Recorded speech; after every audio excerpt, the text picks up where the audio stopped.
Yesus terangkat ke surga. Nah, saudara, kalau seseorang mengatakan saya terangkat ke surga, tapi kalau nggak ada yang menyaksikannya, itu bisa bohong.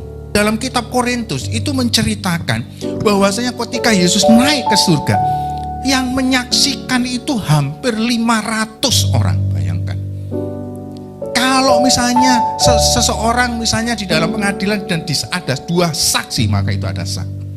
Tapi ini disaksikan 500 orang, saudara. Dan bukan itu saja, sepanjang Yesus setelah bangkit, dia menampakkan diri kepada banyak orang. Jadi memang peristiwa kenaikan Tuhan Yesus itu benar-benar iya. Dan itu sudah ada dalam sejarah, saudara. Makanya kita memperingati kenaikan Yesus. Nah, apa sih sebenarnya makna dari kenaikan Yesus? Masa Yesus di dunia ini sudah berakhir secara jasmani. Tapi kemudian tanggung jawabnya kemudian diberikan kepada gereja, diberikan kepada jemaat. Makanya kemudian pada ayat ke-8 itu dikatakan gini, tetapi kamu akan menerima kuasa.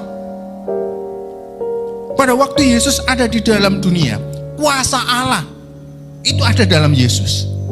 Tapi ketika Tuhan Yesus naik ke surga, kuasanya diberikan kepada gereja dan kepada kita semua. Nah, apa yang harus kita lakukan dan kita perlu memperhatikan di dalam ayat-ayat ini? Nah, saudara-saudara, kalau kita memperhatikan di dalam 1 Tesalonika 4 ayat 16 sampai 18 itu menceritakan seperti begini. Nanti pada waktu hari kiamat itu ada satu peristiwa yang sangat luar biasa. Kita semua ini yang telah mati bagi Tuhan akan dibangkitkan.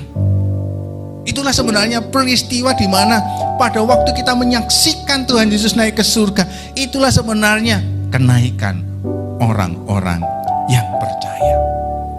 Tapi peristiwa ini mengingatkan kepada kita, ketika Tuhan Yesus naik ke surga, dia tidak meninggalkan kita seorang diri.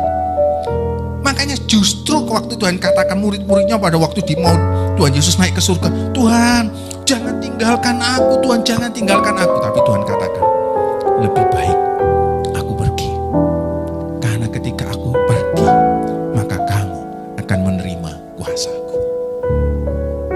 Kenaikan Tuhan Yesus itu mengingatkan kepada kita tanggung jawab pemberitaan Injil, tanggung jawab berita keselamatan itu diberikan kepada saya dan saudara.